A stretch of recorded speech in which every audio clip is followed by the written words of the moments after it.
Good morning, everybody. I am Chad. I'm the pastor of this church. I'm a little offended this morning because when Brandon said, "Tell them a wonderful sermon," our drummer laughed a little too hard, like it was an impossibility. But I'm going to do my best despite Mike's lack of confidence in me. Let me start with a question today, and you don't have to be shy. I think I know the answer already. But how many of you could use a miracle in your life? Just raise your hand. Go ahead. Like if you could just, you would just say, God could do something, it'd be great. Yeah, I think that most of us would like to see miracles in certain areas, whether it's, financial, whether it's our health, whether it's a relationship thing, whether we need a new job. We're just kind of, in certain areas, hopefully not every area, excuse me, hopefully not in most areas, we come to our wit's end, and it's like, if God would just do something, that would be incredible. And let me tell you that I've prayed for a lot of things in my life that have not resulted in the miracles that I wanted. Like God hasn't just fixed it, helped it, mended it, made it all better. But there has been times where I've seen God do things that I would classify as a miracle. And the one that I prayed for the longest, not the strongest or the hardest, or most passionately or whatever, but the one I prayed for the longest was a car that would be able to pull the church's trailer. If you know me, if we're friends, then this won't surprise you, but this prayer started after one of my cars went bad, which is like a yearly occurrence for me. One of my cars goes bad, and one of our cars went bad. My wife and I were married, no kids at the time. And I think I was preaching a series of sermons on prayer, and I just decided that I was going to ask God to give me a car that could pull the church trailer. Other people were doing it. That was great. It wasn't that like we didn't have church or anything, but I was just like, this is a need, and I am going to keep asking God and do my best to believe that He's going to give me a car. So I prayed for a month. I prayed for 2 months. We did not buy a car during this period either. I was stubborn. Like, I'm praying, and either God's going to give us one or I'm not getting a car. And so I kept praying month after month after month. And we're like a year in. We're one car in it, which was okay before we had kids. I think we would die now. But at the time, it was fine. And I'm praying a year, and I'm about to give up, honestly. And I get a phone call or a text message from like a friend of my in-laws who we know, but this isn't like, my grandpa or, somebody that I'm extremely close to. And they, out of nowhere, knew nothing about this prayer, knew nothing about me praying for this. They're like, hey, we have this old work van that we're getting rid of. It's old, but it runs well, and would you like it? I was like, yes, I would. Then I thought I should have prayed for a Ferrari, but I didn't. And so Mark gives us this van. It's miraculous, right? I mean, he didn't know that we had a car need. There was, nobody passed this to him. I hadn't told people that I was praying for a van. People just probably thought, Chad doesn't want to buy a new car because it will break too. The van broke not too long after. But God gave me a van, and it was miraculous. I think that our lives are kind of driven by one of two realities. Our lives, especially when it comes to spiritual things, are driven by the miracles that we don't see, like those things that we've prayed for, all the stories I could tell you where I did ask God to do something and He didn't.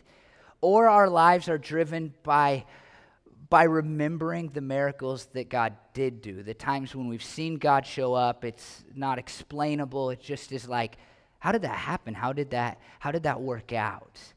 And in this series, I've talked a lot about the times when God doesn't say yes immediately to our prayers. In this series, I've said that God doesn't always fix things, but He will always give us forgiveness. I said last week that Jesus will heal all eventually, but that might come after we die or Jesus returns. And I don't know if you've asked it, but if you would have stopped and really pondered my sermons as much as I would like to think you do when you go home, then you would have maybe come up with this question.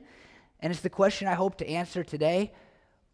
Well, what about right now? Like, what about the miracle I need in my life right now? Is there anything that Jesus says, any of these encounters with Jesus, does it teach us anything about receiving a miracle in this situation, this thing that is right in front of you? It's not heaven, right, that you can't see, that hopefully you think you'll be in someday, but like it's like, I need money. I need God to fix this. I need fill in the blank. Like, what about those things? And here is the big idea of the morning, and that's this. I believe wholeheartedly that God does miracles. Miracles are not something that happened a long time ago, something that we can just read about in the Bible. I believe, and I have seen in my life and in the lives of people around me, that God still does miracles. I know you care less about that than this next question, though. If God does miracles, how come he hasn't done one for me? Right? How come he hasn't fixed this thing if God is a God who does miracles? And here's what I want you to know, and this is what I think this story teaches us today.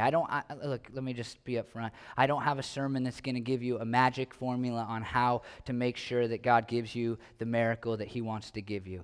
I am not God. We are not God. The things that we try to kind of do to maybe magically or whatever talk God into doing our miracles, they don't work. Like, God sometimes just doesn't heal. He sometimes just doesn't give you the thing you need. And I trust God in that. Maybe you don't. I hope that you'll come to a place someday that you do. But I trust that God is working for my good, even when he doesn't say yes to the things that I've so desperately asked him for, which is a lot of times in my life. But I do think there is a key component that will allow us to maybe see more miracles in our midst. And so let me tell you just up front what I think these cool stories teach us. This one cool story teaches us in several ways. Jesus might not do a miracle if you believe he can. Jesus might not do a miracle if you believe he can, but he probably won't do a miracle if you believe he can't. I think that's the point of these stories. And man, these stories are so good. This is also one of my favorite stories. I said that a couple weeks ago about one of these Jesus encounters. But this story that we'll look at this morning is an incredibly interesting, powerful, emotional story. But I think what we'll see in a couple of different ways is that Jesus might not do a miracle if you believe he can, but he probably won't do a miracle if you believe he can't.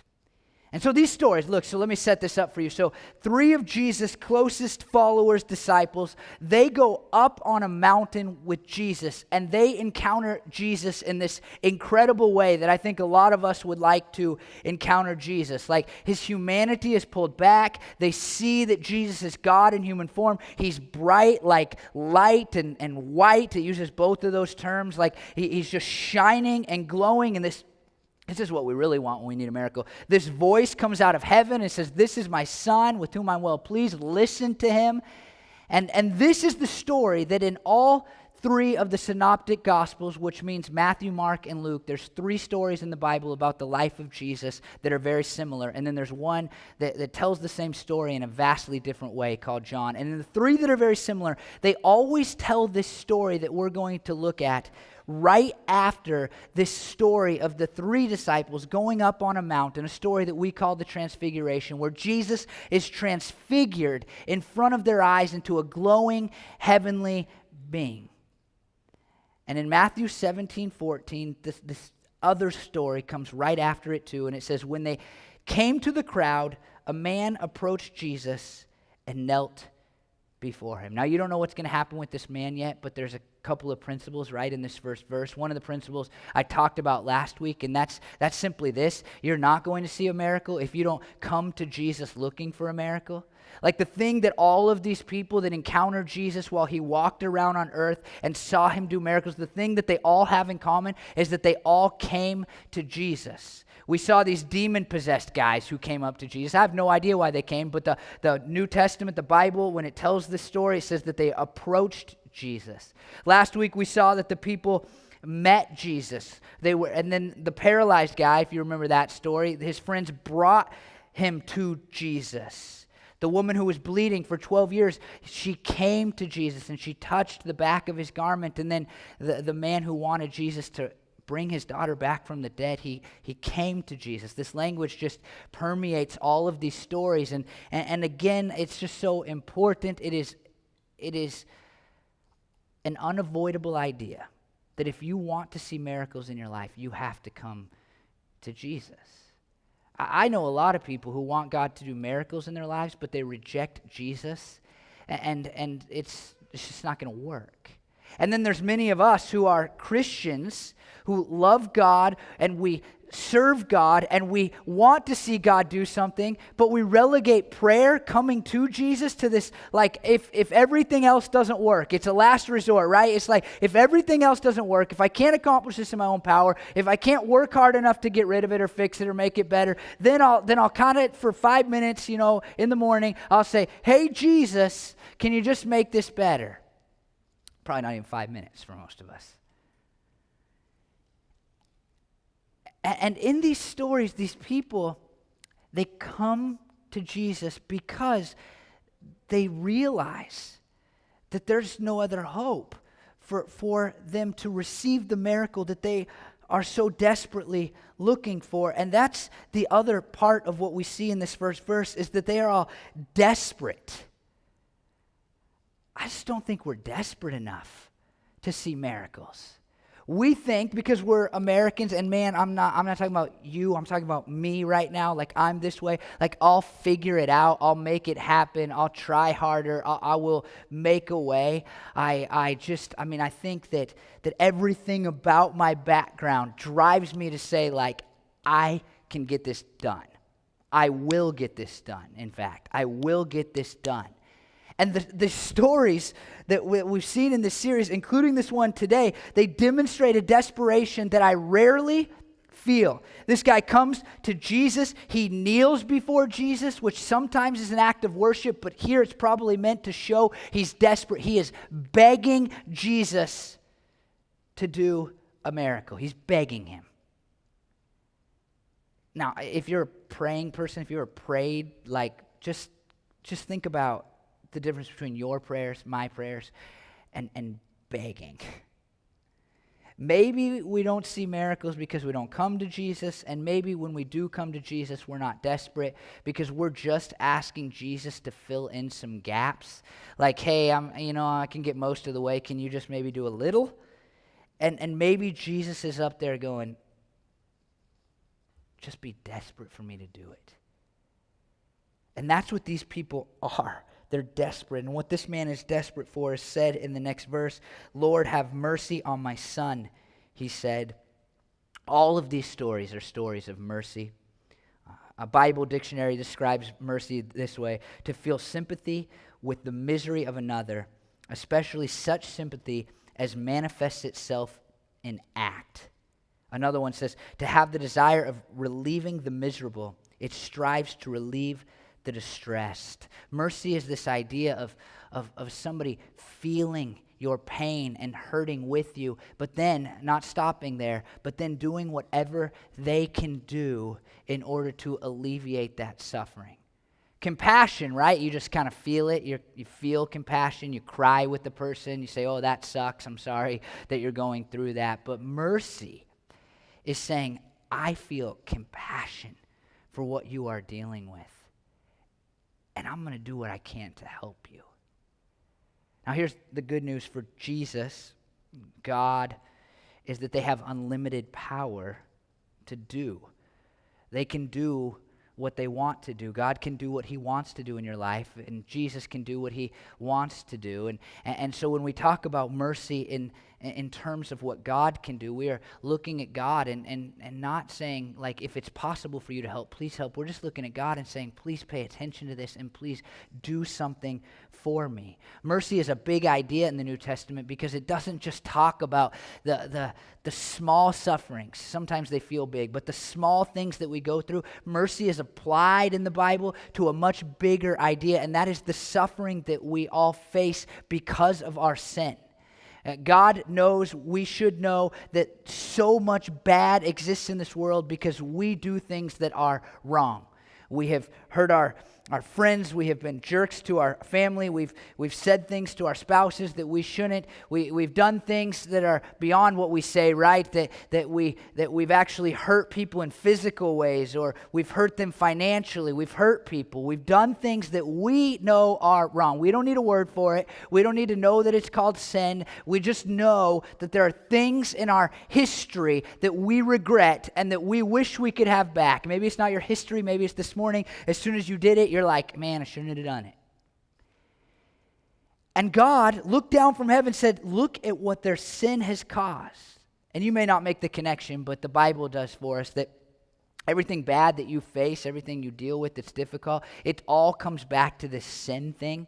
It's all here because of sin. All the pain, all the suffering, all the death, all the hurt, all the mourning that we do, it's all connected to this sin thing. And then God looked down, he saw us, and he had mercy on us. And he didn't just go, oh, I feel bad for them, that sucks. He said, look, I'm going to do something about it. And he came down in the person of Jesus. This is what we believe as Christians. And out of his mercy, he came and he said, I can do something about it. I will pay the punishment of that sin for that sin by dying a horrible spiritual death. He paid the punishment of hell when he hung on a cross.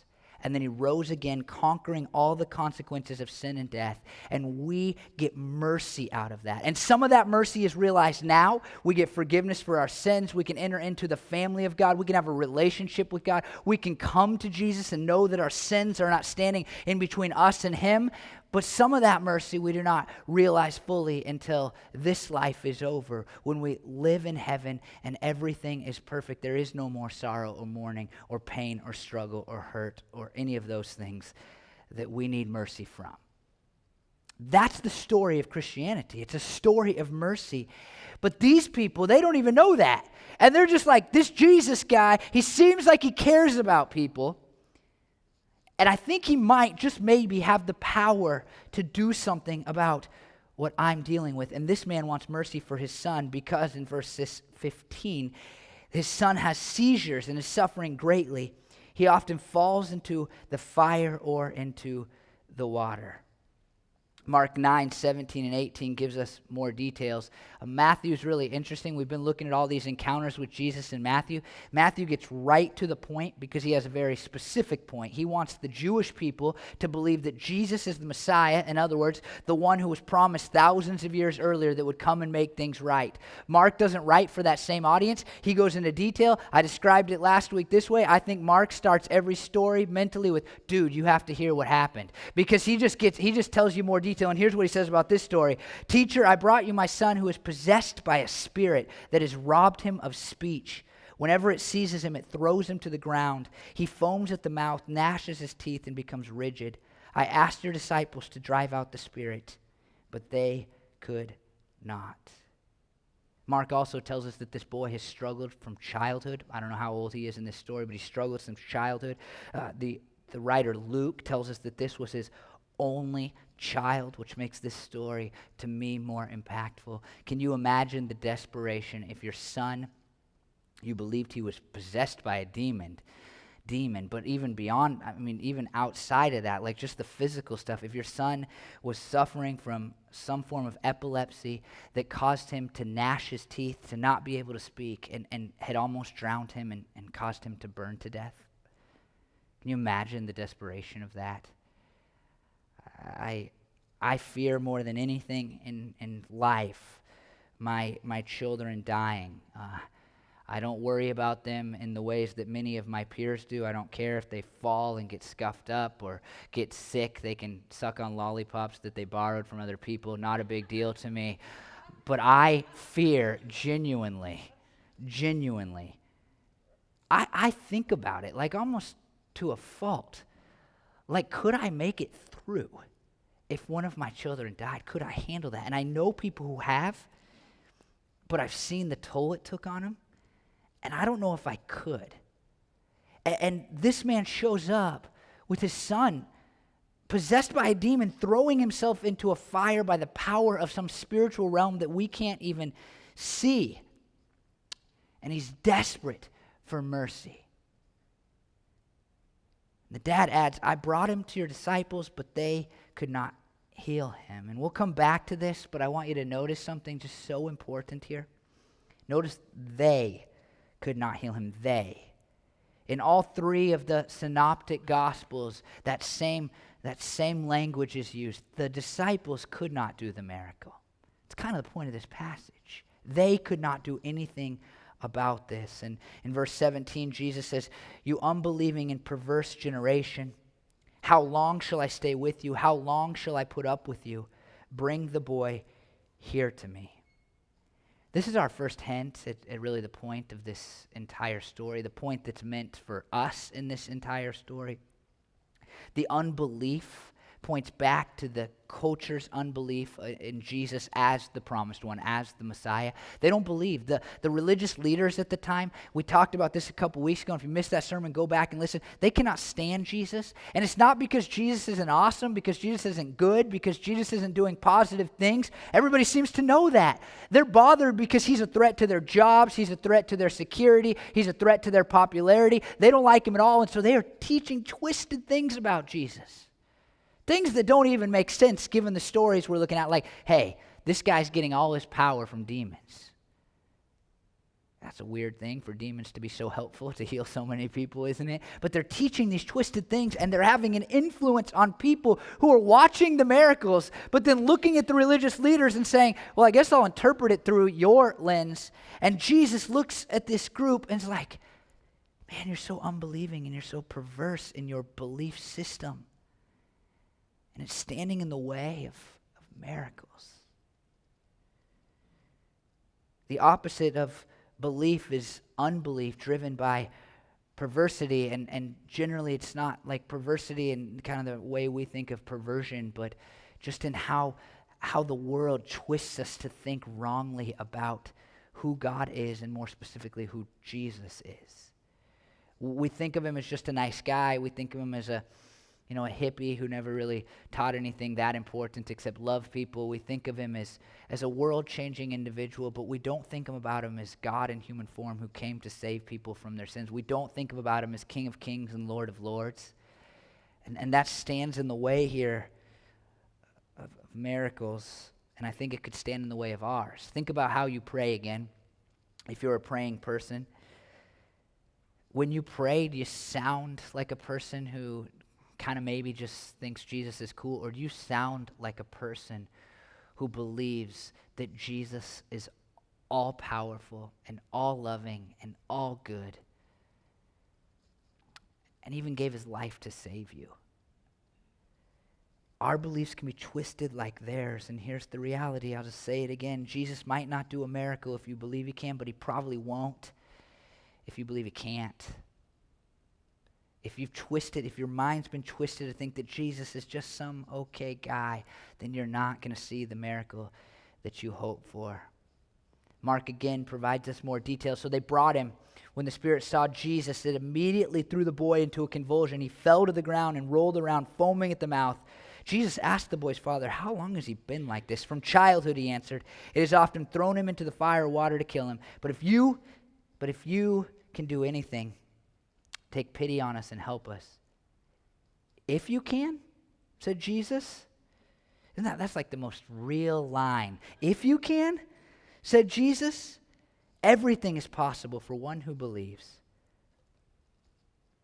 I love this line, so emotional. Immediately the boy's father exclaimed, "I do believe.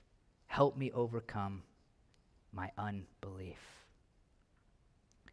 We all know that feeling where we desperately need pity and help. We need somebody to look at us, and we know that no human being can do what we're asking that we need done.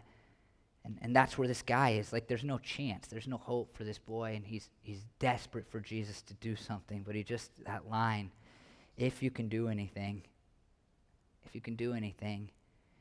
And it would have been so easy for Jesus, to just skip over it. Like, hey, pretty close. Almost got there. But Jesus, if you can. Sounds like me when I'm talking trash in a sport. I don't know why I think of it that way, but like if somebody is like, "Hey, if you can make that shot, I'll give you $1. That would be my line. Like, if I can, I guarantee this is going in. Whether I miss it or not, I'm pretty sure I'm making it, right? Like, if you can. She's like, who do you think I am? if I can. And that line, I do believe, help me overcome my unbelief. I think it's the realest line in all of Scripture. Like just the most real, sincere, authentic, it's so different than what Christians kind of sound like today, where we don't believe, but we'll pretend that we do. And it's like, oh yeah, yeah. And this guy's like, I do, but there's doubt. And I desperately need your help even to make up the gap in my belief. I just believe that if we want to see more miracles, and I think we should be a church that wants to see more miracles, and that's part of what the sermon I think God has here for us, is just, our kind of flavor of Christianity, our history in Christianity. We just don't care enough about miracles. We're like Chad, which happens in organizations, right? Where we'll ask Jesus to make up the difference, but we'll probably just get it done on our own most of the time. But I think we need to be a church. We need to be people that desperately want to see miracles because there's so much we can't accomplish on our own. And if we get to that point where like, Jesus, it's got to be you, we need a miracle, then we have to have an honest conversation with ourselves. Do we actually believe? Do we actually believe? Do we really believe? Do we sincerely believe that God can do those miracles, that Jesus can do those miracles? I think most of us, it's mostly no. At least this guy has the wherewithal to look inside and say, mostly yes, a little bit no. But for us, if we were honest, to be like, mostly no, a little bit yes. I would say it again, Jesus might not do a miracle if you believe he can, but he probably won't do a miracle if you believe he can't. And I would just add even, and I think this is true, I really wrestled with whether to tell you this or not, but I'm going to say it, and I think it's true. Jesus might not do a miracle if you believe he can, but he probably won't do a miracle if you believe he won't. Like if you're a person, because that's really easy. Oh, I believe he can, but he's never going to. Well, then probably you don't really believe he can. If your idea of miracles is that Jesus can, but he never will, then you probably should just reassess whether you actually think he can, because my guess is that you don't. And Jesus might do a miracle if you believe he can, but I just don't think that he's going to if you believe he can't, if you believe he won't. If there's no room for that in your idea of who Jesus is and your kind of flavor of spirituality and Christianity, it's just not going to happen for you. And so he looks at this guy and he's like, if you can. And this guy has the honesty to say, Jesus, I think you can. But I have doubts. Now, it would be easy, right, to go like, well, there goes this guy's miracle because he has these doubts. But let me just tell you how the story ends. Matthew 17:18, Jesus rebuked the demon and it came out of the boy and he was healed at that moment. It's like a throw-in to the whole story. Jesus casting out demons like it's nothing. Just like, oop, got it. He's gone. It's over. Guy healed. Boy healed. The doubt does not prevent the miracle. And I think what we can do to ourselves is say, if we're on kind of like, if we're saying, I want to believe, what we do is we say, if I believe perfectly, and if I never have a doubt, then God will do something about this. And we put this immense pressure on ourselves and say, I have to believe perfectly. I got to remove all doubt. There's this verse in the book of James. Man, it's the understanding of it has hurt so many people. It says, like, if a righteous person will pray, then God will heal. And what it means when you really study it is it means that God will heal spiritually, but people have taken that and said, if I'm just a little more righteous, if I just believe a little better, if I just have a little less doubt, then God will do what I need him to do. And that's a horrible way to live. Because you know who's doing the miracle at that point? It's you. And remember, the disciples, they can't do the miracle. And you and your perfect belief will never accomplish a miracle. God brings miracles. That's what makes them miraculous. God is the one who brings healing and brings support and brings help and brings you what you need, not you and your perfect faith. The doubt does not prevent the miracle. So you need to be honest and say, do I believe? Do I really believe? Do I really believe? And if you don't believe me that it's not about the perfect faith, I just listen to how this story kind of takes a twist and we focus in on something else. I mean, if the healing is really fast, Jesus rebuked the demon and it came out of the boy and he was healed at that moment. Then we turn to this other part of the story that's super interesting. The disciples came to Jesus in private. I think that's so important. If you're not seeing miracles in your life and you're wondering why, I think you come to Jesus and you say, hey, I've asked you for that thing and it hasn't happened. And you just really just get away, be in prayer, say, is it a lack of belief or is this just not what you want to do right now? The disciples came to Jesus in private and asked, why couldn't we drive it out? Notice the language, why couldn't we? Like, it's all about them, right? Why couldn't we? He replied, because you have so little faith. Truly, I tell you, if you have faith as small as a mustard seed, you can say to this mountain, move from here to there, and it will move. Nothing will be impossible for you. It's interesting, right? Because these disciples, if you were to go back in the book of Matthew, they've actually been given authority to cast out demons, to heal people. Like they had a special purpose while they walked the earth, and Jesus had uniquely equipped them to do miracles in ways that we don't see today. It was kicking off the kingdom of Jesus. The church was started through these men. They had a special power that nobody I know has today. But it seems like what has happened when we get to this story is that they have forgotten that the authority and the power is from God through them, and they've started to say, look how powerful I am. Why couldn't we drive out the demon? The question that would have been normal, that they should have asked, that probably would have never have needed to be asked because the demon would have come out is, how come God didn't? But they're focused on themselves and their ability and their faith. And here's the reality. We can fall into this trap. Some people, especially people who preach to you on your televisions, many who preach to you on YouTube, they will tell you that if you just have the perfect faith and do the perfect things, then you now have the power. I sat working at a coffee shop a couple of years back, and I overheard this conversation that I almost interjected myself in, but did not. And this man was sitting with these two older gentlemen, and he was saying, God never told us to pray for miracles. He just told us to do them.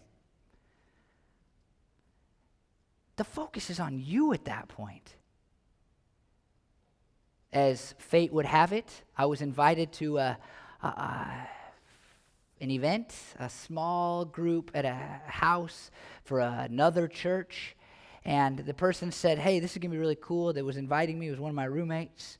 And they said, hey, you're going to want to come to this. I think God's going to do some awesome stuff here. And I don't know what it was, but as we were driving to this house, I don't know why. I think God prepared me. I thought in my head, this is going to be the guy who was at the coffee shop. I had no reason to think this. Nobody said, nobody told me. I'm like, this is going to be the guy. And we showed up.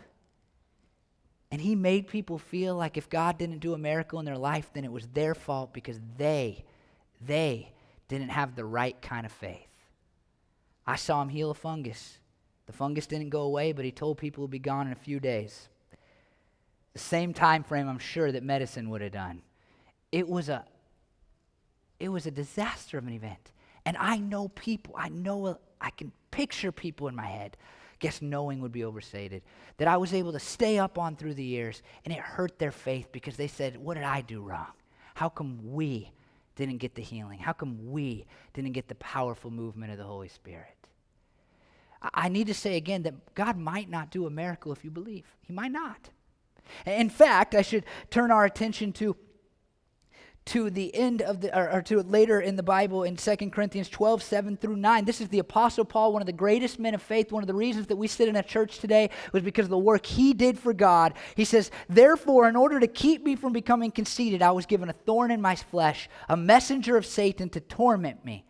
3 times I pleaded with the Lord to take it from me. Well, this is like one of the great men of faith. Of course God did a miracle for him. No.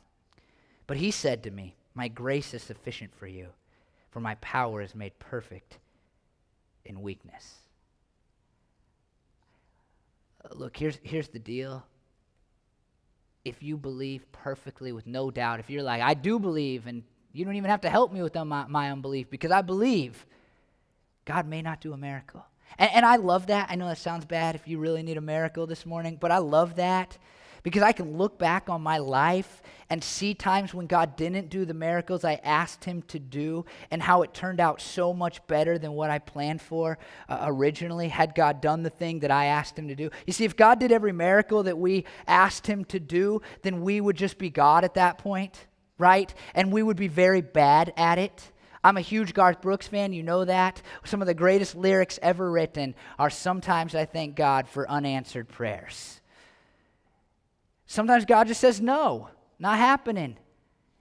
And the reality is, if we've placed our faith in Jesus, if we are Christian people, if we've accepted his mercy, then he tells us in Romans 8:28 that everything he does is working unto our good. When he says no to your miracle, he's working for your good. Even if it's really hard to see it, even if you don't see it for ever, even if you don't see it forever. I'm still waiting to figure out a couple.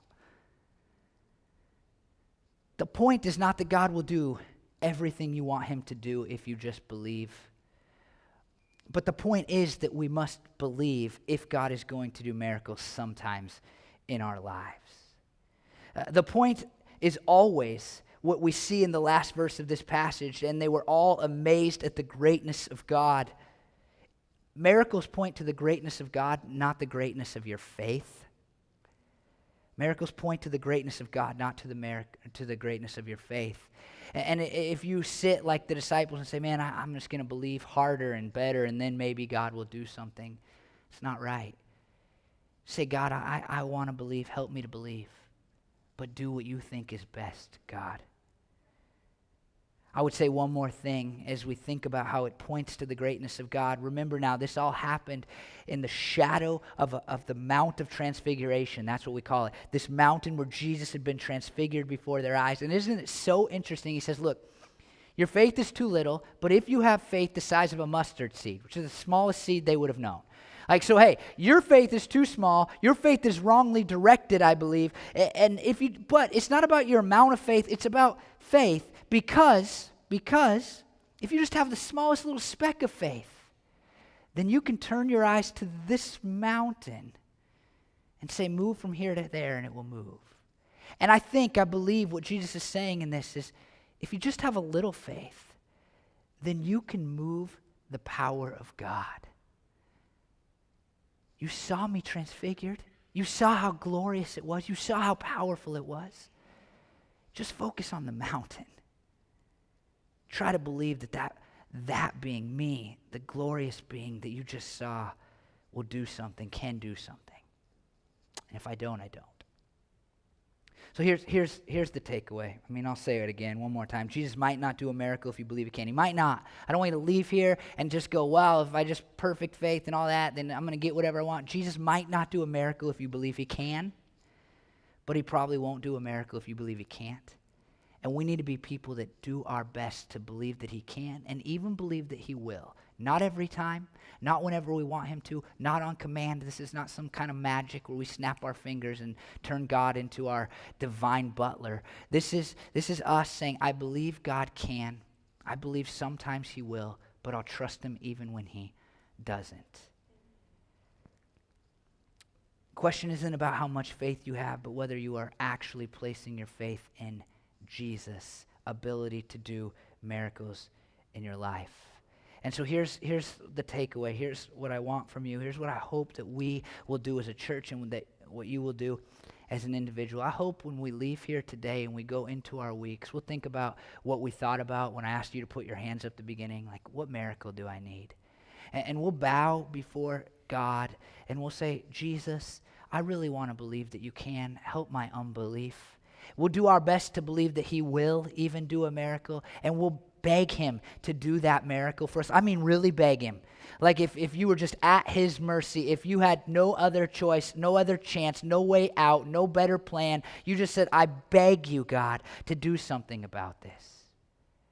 And then you rise up and you trust that he's going to do the best thing, whether that's a miracle or not. That's what I want from you. It's too easy to like these ideas, to say, oh yeah, God can do it, that sounds great, but to not come to Jesus, bow our heads, and beg him to do something miraculous in our midst. Let me pray that you'll do that. Lord Jesus, I think we all need miracles. Some are, seemingly more impossible as far as human terms go, and some, God, are easier, but all of us, I believe, need a miracle in our lives. For some, God, I know that they've never given their lives to you. They're not Christians. And it's, God, going to take a miracle for you to draw them into your kingdom. They have doubts. They have worries. They have reasons, God, that they can't, they won't, they don't want to give their lives to you. And it's going to take a miracle. And I'd pray you do that miracle even if they're not seeking it. My miracle, God. Do that miracle for me. But then there's others of us, Lord, who it's financial, it's relationships, it's marriages, it's I don't know why this is coming in my head, God. It's legal things, it's stuff at work, Lord. It's things that feel overwhelming to us, and we need help, God. And I pray that we would come to you, desperate. And that we would do our best to believe, God, but Lord, please, for me, for us, help our unbelief. God, I want this not to be a church that has a great plan, but a church that sees miracles, not just for us corporately, but for us as individuals. And I pray you do it, Lord.